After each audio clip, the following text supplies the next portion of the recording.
ఇంతటి విశాలమైన లోకం మనకు మాత్రమేనా మానవులను సృష్టించవచ్చు కదా? నాకు అదే అనిపిస్తుంది దేవి. బ్రహ్మదేవ, ఒక లోకాన్ని సృష్టించండి, సమయం వచ్చేసింది.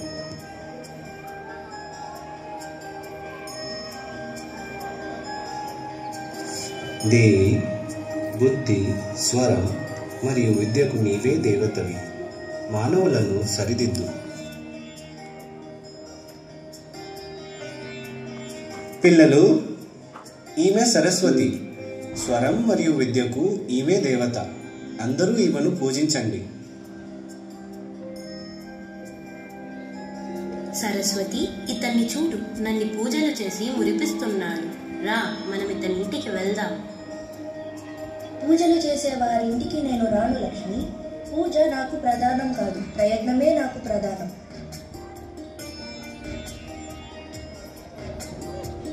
ఏ భవ్య, ఇది చూడు.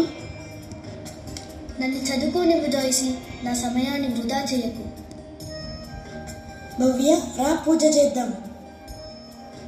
పూజ ప్రధానం కాదు జోయిసి, ప్రయత్నమే ప్రధానం.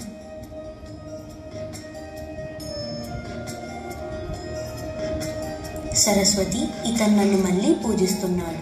ఇప్పటికైనా రా, మనం ఇతని ఇంటికి వెళ్దాం. నువ్వు వెళ్ళు.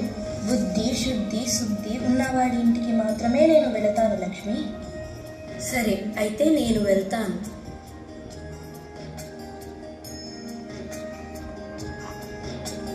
ఇతనేంటి ఈ రోజుటితో 3 వారాలు అవుతోంది నన్ను పూజించక.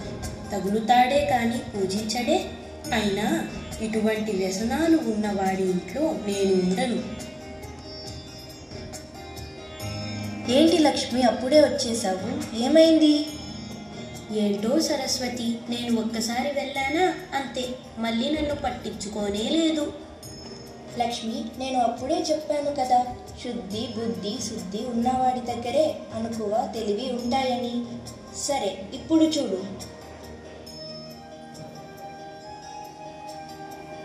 అరే, ఇతను నిన్ను ఇంత బాగా చూసుకుంటున్నాడే.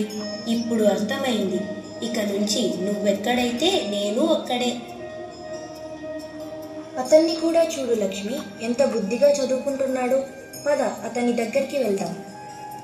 నేను చెప్పాగా సరస్వతి, ఇకపై నువ్వెక్కడైతే నేను అక్కడే అని. పద, వెళ్దాం.